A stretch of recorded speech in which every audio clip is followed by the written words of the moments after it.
여러분은 십자군 전쟁하면 어떤 이미지가 가장 먼저 떠오르십니까? 아마 많은 분들이 붉은 십자가를 단 기사들, 예루살렘을 향해 행진하는 군대, 그리고 신의 이름으로 벌어진 전쟁이라는 이미지를 떠올리실 겁니다.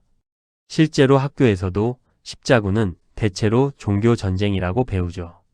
그런데 조금만 깊이 들여다보면 이 전쟁은 생각보다 훨씬 복잡합니다.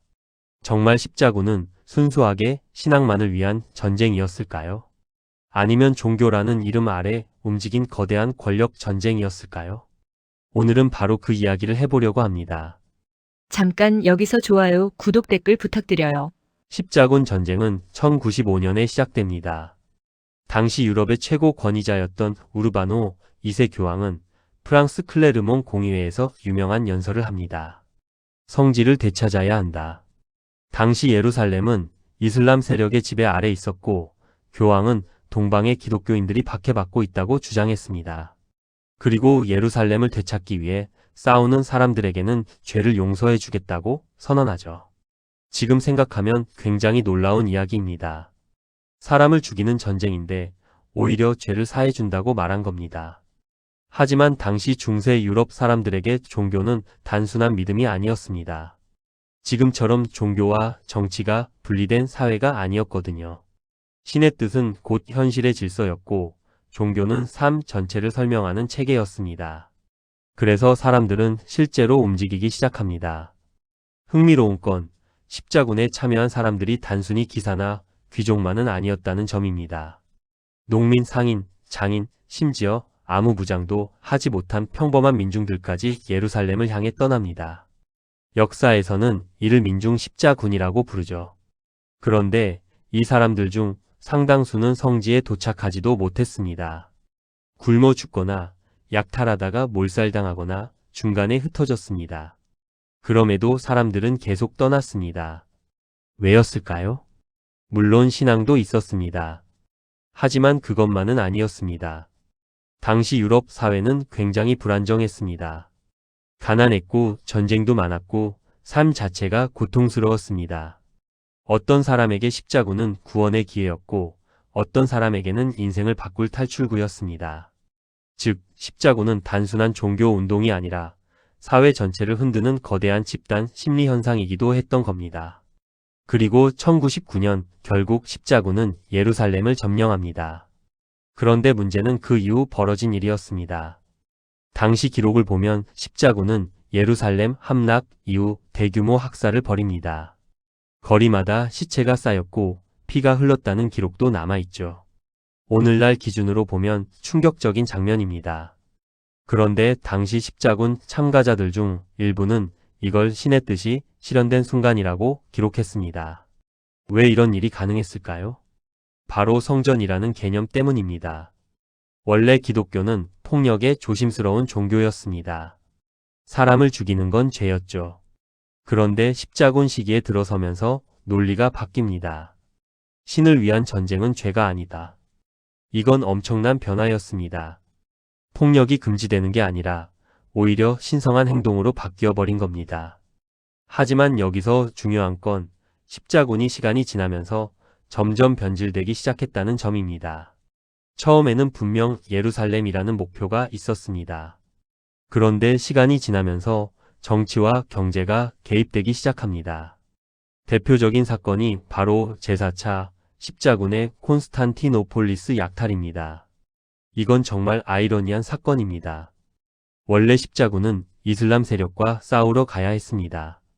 그런데 돈 문제와 정치적 이해관계가 얽히면서 방향이 바뀌어 버립니다. 결국 십자군은 이슬람 도시가 아니라 같은 기독교 국가였던 콘스탄티노폴리스를 공격하고 약탈합니다. 즉, 성전이 같은 기독교인을 공격하는 전쟁이 되어버린 겁니다.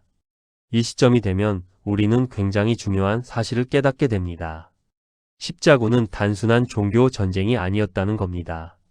그 안에는 권력, 경제, 욕망이 모두 섞여 있었습니다. 예를 들어 당시 베네치아 같은 이탈리아 상업 도시들은 십자군으로 엄청난 돈을 벌었습니다. 군대를 실어 나르고 동방 무역을 장악하면서 경제적 이익을 얻었죠. 왕들도 마찬가지였습니다.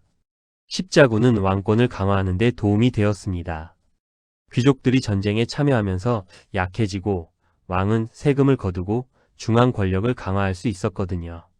즉, 십자군은 종교만으로 움직인 게 아니라 현실 정치와 경제 속에서도 굉장히 유용한 시스템이었던 겁니다. 그렇다고 해서 결국 다 거짓이었네? 라고 말하기도 어렵습니다. 왜냐하면 실제로 진지하게 신앙을 믿었던 사람들도 많았기 때문입니다. 대표적인 인물이 프랑스 왕 루이 9세입니다. 그는 십자군 원정에서 포로가 되기까지 했는데도 포기하지 않았습니다.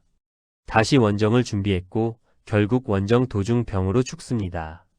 이걸 단순히 권력 욕만으로 설명할 수는 없습니다. 그에게 신앙은 진짜였던 겁니다. 사실 십자군 이후 유럽 세계는 크게 변합니다. 교황의 권위는 한때 엄청나게 강해졌지만 시간이 지나며 오히려 한계를 드러내게 됩니다. 반대로 왕권은 강화되고 중앙 집권 국가의 기초가 만들어집니다. 경제적으로도 변화가 컸습니다. 동방과의 교역이 활발해지면서 향신료, 비단, 새로운 지식들이 유럽으로 들어왔고 이탈리아 도시들은 막대한 부를 축적합니다. 어떤 학자들은 훗날 르네상스로 이어지는 흐름에도 십자군의 간접적 영향이 있었다고 이야기합니다. 하지만 동시에 깊은 상처도 남았습니다. 기독교와 이슬람 세계는 서로를 더욱 적대적으로 바라보게 되었고 종교적 불신은 오랫동안 이어집니다. 전쟁은 끝났지만 기억은 끝나지 않았던 겁니다. 결국 십자군은 굉장히 복합적인 전쟁이었습니다. 종교이기도 했고 정치이기도 했고 경제이기도 했습니다. 그리고 어쩌면 더 중요한 건 당시 사람들은 이걸 서로 다른 것으로 구분하지 않았다는 점입니다. 지금 우리는 종교와 정치를 따로 생각하지만 중세 사람들에게 신의 뜻과 현실 권력은 분리된 개념이 아니었습니다. 그래서 십자군은 그 시대 사람들에게는 모순이 아니라 오히려 자연스러운 전쟁처럼 보였던 겁니다. 그리고 이야기가 중요한 이유는 이 구조가 지금도 반복되기 때문입니다. 오늘날에도 사람들은 어떤 대의를 위해 싸웁니다. 국가, 정의, 자유, 종교, 민족 같은 이름 아래 전쟁이 정당화되죠. 항상 사람들은 자신이 옳다고 믿습니다. 십자군 역시 마찬가지였습니다. 그들은 자신이 신을 위해 싸운다고 믿었고 그 믿음은 실제 세계를 움직였습니다. 결국 십자군 전쟁은 단순히 중세의 오래된 사건이 아닙니다. 그것은 인간이 어떻게 전쟁을 정당화하는가, 어떻게 신념과 권력이 결합하는가를 보여주는 거대한 사례입니다. 그리고 그래서 이 질문은 지금도 유효합니다. 우리는 무엇을 위해 싸우는가? 그리고 우리는 왜 그것이 옳다고 믿는가? 십자군은 끝났습니다. 하지만 그 질문은 아직 끝나지 않았습니다. 감사합니다. 좋아요, 구독, 댓글 부탁드려요.